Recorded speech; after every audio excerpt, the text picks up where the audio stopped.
Have you ever stopped to wonder why you write with your right hand or why some people naturally reach for their left? It seems like such a simple question, yet scientists are still uncovering the answer, and what they have discovered is surprisingly fascinating. Your dominant hand was likely chosen long before you were born. In fact, doctors can often predict whether a baby will be right-handed or left-handed by observing which hand a fetus brings to its mouth in the womb. Once that preference appears, it usually remains for life.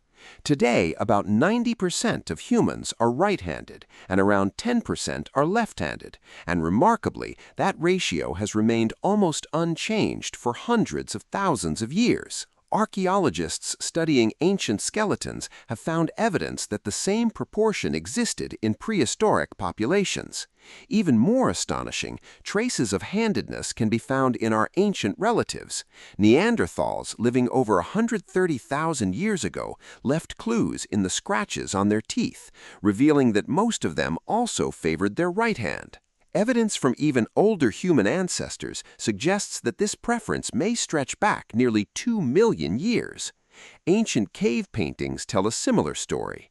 Many of the handprints found on cave walls are actually outlines of left hands, meaning the artists used their right hand to spray pigment onto the wall. This suggests that right-handedness is not a modern habit, but a deeply rooted feature of human evolution.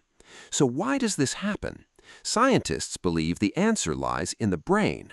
The human brain is divided into two hemispheres, and each side controls the opposite side of the body. For most people, language is processed mainly in the left hemisphere, which also tends to control the dominant right hand. Regions involved in speech, tool use, and fine motor control are clustered together on the same side of the brain.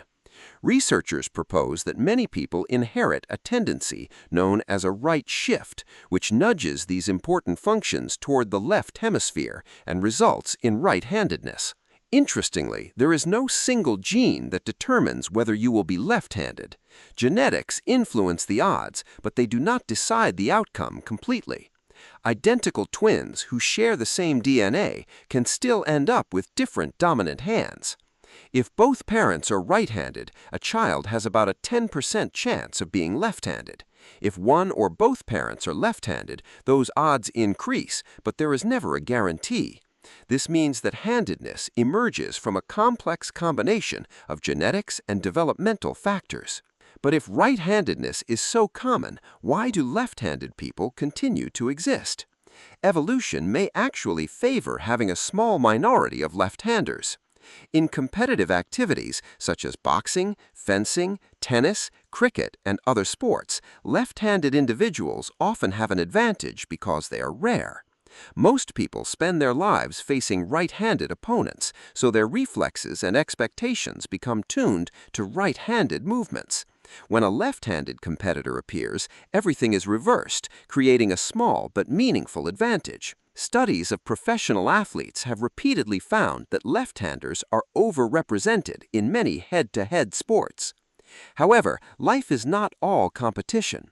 Much of human society is built around cooperation and shared tools, and most of those tools are designed for the right-handed majority.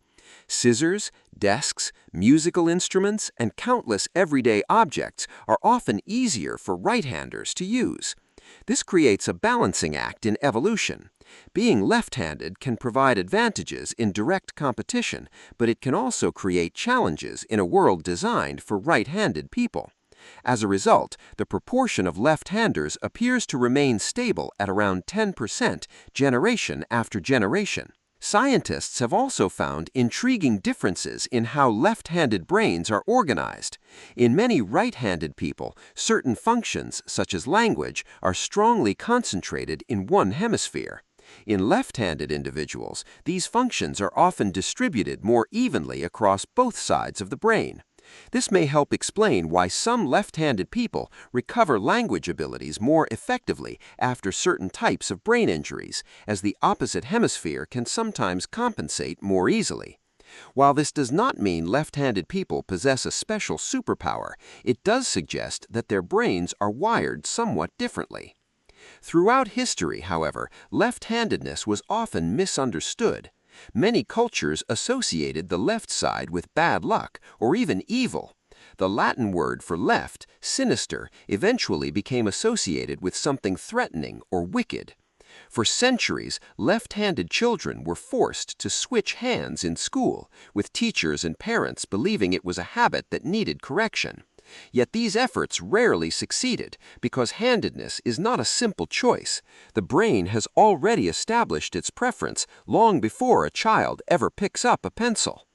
Ultimately, the hand you use to write, throw, wave, or perform countless daily tasks is a result of an ancient biological pattern that reaches back through human history. It's older than civilization, older than agriculture, and perhaps even older than language itself.